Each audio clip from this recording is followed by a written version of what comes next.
నమస్కారం. 10వ తరగతి తెలుగు పాఠం నీతి పరిమళాలు పార్ట్ 2 విశ్లేషణకు స్వాగతం. ముఖ్యంగా బోర్డ్ పరీక్షలకు సిద్ధమవుతున్న వాళ్ల కోసం ఈ పద్యాల్లోని లోతైన అర్థాలను, వాటిలో దాగి ఉన్న శాశ్వతమైన విలువలను మనం కలిసి చాలా సులభంగా అర్థం చేసుకుందాం. సరే, ఈరోజు మనం ఏం చూడబోతున్నామంటే, ముందుగా 2 అద్భుతమైన పద్యాలు. ఒకటి సుమతీ శతకం నుంచి, మరొకటి దాశరథి శతకం నుంచి. వాటిని పూర్తిగా విశ్లేషించిన తర్వాత పరీక్షల్లో ఖచ్చితంగా అడిగే కొన్ని ముఖ్యమైన ప్రశ్నలు, వాటి సమాధానాలు చూద్దాం. ఇక చివరగా మార్కుల కోసమే కాదు, మన జీవితానికి ఉపయోగపడే కొన్ని విలువైన పాఠాలు కూడా నేర్చుకుందాం. రైట్, మనం మొదటి పద్యంతో మొదలుపెట్టేద్దాం. ఇది తెలుగులో అందరికీ తెలిసిన సుమతీ శతకం నుంచి తీసుకున్నది. ఈ పద్యం మనం సమాజంలో ఎలా నడుచుకోవాలి, మన ప్రవర్తన ఎలా ఉండాలి అనే కొన్ని బేసిక్ కాని చాలా చాలా ముఖ్యమైన విషయాల గురించి చెప్తుంది. ముందుగా పద్యాన్ని ఒకసారి విందాం. నడువకుమీ తెరువొక్కట, గుడువకుమీ శత్రునింట, గూరిమితోడన్ ముడువకుమీ పరధనముల, నుడువకుమీ యొరుల మనసు నొవ్వగ సుమతి. వినడానికి ఎంత సింపుల్గా, క్లియర్గా ఉందో కదా.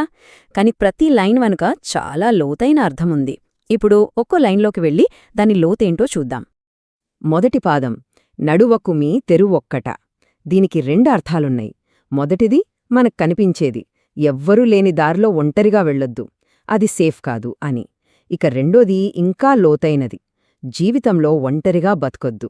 ఇప్పుడు మనం community, support system, mental health అంటున్నాం కదా. 100 ఏళ్ల క్రితమే మన కవి ఒంటరితనం మంచిది కాదు అని ఎంత చక్కగా చెప్పారో చూడండి. ఇక రెండో లైన్, గుడువకుమీ శత్రునింట గూరిమితోడన్. అంటే శత్రువు ఎంత ప్రేమగా పిలిచినా వాళ్ల ఇంట్లో భోజనం చెయ్యొద్దు. ఇందులో ఒక ప్రాక్టికల్ వార్నింగ్ ఉందన్నమాట. మనకు చెడు చేసేవాళ్లు పైకి ఎంత మంచిగా నటించినా వాళ్లతో దూరంగా ఉండటమే మంచిది అని కవి మనల్ని హెచ్చరిస్తున్నారు. మూడో సూచన చాలా స్ట్రేట్ ఫార్వర్డ్. ముడువకుమీ పరధనములా. ఇక్కడ పరధనము అంటే ఇతరుల డబ్బు, ఇతరుల ఆస్తి. సో సింపుల్గా ఇతరుల సొమ్మున ఆశించొద్దు, దొంగతనం చేయొద్దు అని చాలా క్లియర్గా చెప్తోంది ఈ లైన్. ఈ పరధనములను ముడువకు అనే మాట ఉంది చూసారా. దీన్ని ఇంకాస్త లోతుగా చూస్తే ఇందులో 2 విషయాలున్నాయి. ఒకటి, ఇతరుల సంపదను చూసి ఆశపడటం. 2, దాన్ని దొంగిలించడం. ఈ 2 పనులు చెయ్యొద్దని అర్థం. ఇది మన సమాజానికి ఒక పునాదిలాంటి నైతిక విలువ. ఇక పద్యంలోని చివరి, నా దృష్టిలో అత్యంత ముఖ్యమైన నీతి, నుడువకుమీ యొరుల మనసు నొవ్వగా. అంటే మన మాటలతో ఇతరులను బాధ పెట్టొద్దు. కత్తిగాయం మానుతుంది కాని మాటలగాయం మానదు అంటారు కదా. అందుకే మాట్లాడే ముందు ఆలోచించి దయతో మాట్లాడమని కవి మనకు గుర్తుచేస్తున్నారు. పద్యం చివర్లో ఈ సుమతీ అనే పదం వస్తోంది కదా, దీన్నే మకుటం అంటారు. ఇది కవి సంతకంలాంటిది. ఓ మంచి బుద్ధి కలవాడా అని అర్థం.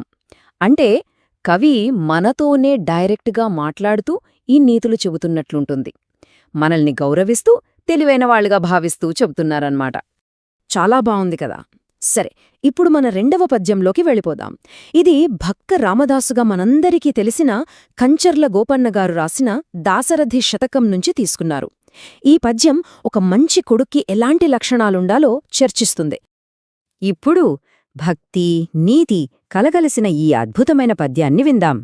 నోచిన తల్లిదండ్రికి తనూభవుడొక్కడి చాలు మేటి, చేజూచనివాడు వేదొకడు, జాచిన లేదనకిచ్చువాడు, నోరాంచి నిజంబఘాని పలుకాడనివాడు, రణంబులోన మేస్ దాచనివాడు, భద్రగిరి దాశరథి కరుణాపయోనిధి. ఎంత గొప్ప భావన! అసలు పుణ్యం చేసుకున్న తల్లిదండ్రులకు ఎలాంటి కొడుకు పుట్టాలో రామదాస్ గారు ఎంత అద్భుతంగా చెప్పారో చూడండి. ఇప్పుడు ఇందులోని ఒక్కో గుణాన్ని విడమర్చి చూద్దాం. సో కవి ఏం చెప్తున్నారంటే, పుణ్యం చేసుకున్న తల్లిదండ్రులకు ఒక్క కొడుకు చాలంట. కాని ఆ ఒక్కడికి ఈ 4 లక్షణాలుండాలి. అవేంటంటే, ఎవరి ముందు చెయ్యి చాపనివాడు, అడిగిన వారికి లేదనకుండా ఇచ్చేవాడు, అబద్ధం చెప్పనివాడు, ఇక యుద్ధంలో వెన్నుచూపని ధైర్యవంతుడు. ఇందులో మొదటి లక్షణం చాచనివాడు. దీనికి పైకి కనిపించే అర్థం అడుక్కోకపోవడం. కాని దానికంటే లోతైన అర్థం ఉంది. అదే స్వాభిమానం. అంటే సెల్ఫ్ రెస్పెక్ట్. తన కాళ్లమీద తాను నిలబడి ఆత్మగౌరవంతో బతికే వ్యక్తి అని అర్థం. అలాగే నిజంబకాని పలుకాడనివాడు అంటే ఎప్పుడూ అబద్ధం చెప్పనివాడు, నిజాయితీగా ఉండేవాడు అన్నమాట.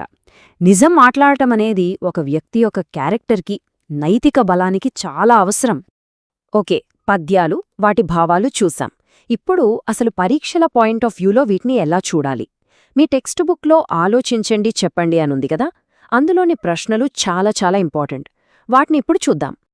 సరే, మొదటి ప్రశ్న, పరధనములను ముడుపకు అంటే ఏంటి? ఇందాకే మనం మాట్లాడుకున్నాం, ఒకసారి గుర్తు తెచ్చుకోవడానికి ప్రయత్నించండి. సరైన సమాధానం ఏంటంటే ఇతరుల సంపదను ఆశించవద్దు. ఇది దొంగతనం, అత్యాశలాంటి వాటికి వ్యతిరేకమైన ఒక బలమైన నైతిక ఆదేశం. ఉన్నదానితో తృప్తిగా ఉంటూ నీతిగా సంపాదించడం ఎంత ముఖ్యమో ఇది మనకు నేర్పుతుంది. ఇక రెండో ప్రశ్న, చేయి చాచనివాడు అనే వ్యక్తిని ఎలా వర్ణిస్తారు? అతని క్యారెక్టర్ గురించి అడుగుతున్నారు. ఇది మీ విశ్లేషణ సామర్థ్యాన్ని పరీక్షిస్తుంది. దీనికి సమాధానమేం రాయాలంటే, చేయి చాచనివాడు అంటే 1 గొప్ప ఆత్మగౌరవం, హుందాతనం ఉన్నవాడు. 2 తన కాళ్లమీద తాను నిలబడేవాడు, ఎవ్వరిమీద ఆధారపడడు. 3 కష్టపడి సంపాదించుకోవాలి అనే నమ్మకమున్నవాడు. అద్భుతం! చివరి దశకు వచ్చేశాం. ఇప్పటిదాకా మనం నేర్చుకున్నది అంతా ఒక్కసారి రివైజ్ చేద్దాం. ఇది మీకు మార్కులకే కాదు, మన జీవితానికి కూడా చాలా అవసరం. పరీక్షల కోసం ఈ టేబుల్ చూస్తే చాలు, మీకు మొత్తం రివిజన్ అయిపోతుంది. చూడండి, సుమతి శతకం మనకు సమాజంలో ఎలా ఉండాలో చెప్తే, దాశరథి శతకం ఒక వ్యక్తిగా మనకు ఎలాంటి మంచి గుణాలుండాలో చెప్తుంది. ఈ చిన్న తేడా గుర్తుపెట్టుకుంటే చాలు. సో ఈ 2 పద్యాల సారాంశం అంతా కలిపి చూస్తే మనకొక సింపుల్ ఫార్ములా దొరుకుతుంది. మంచి జీవితానికి ఒక 3 మెట్లన్నమాట. అవే మంచి మాటలు, మంచి మనసు. ఈ 2 ఉంటే ఆటోమేటిక్గా మన జీవితం కూడా మంచిగా ఉంటుంది. మనం ఈ మొత్తం విశ్లేషణను ఈ ఒక్క శక్తివంతమైన మాటతో ముగిద్దాం: మంచి మాటలు, మంచి మనసు, మంచి జీవితం. చివరికి మన పెద్దలు చెప్పిందంతా దీనికోసమే. ఈ మాటల్ని గుర్తుపెట్టుకోండి. పరీక్షలలో తప్పక విజయం సాధించండి. ధన్యవాదాలు.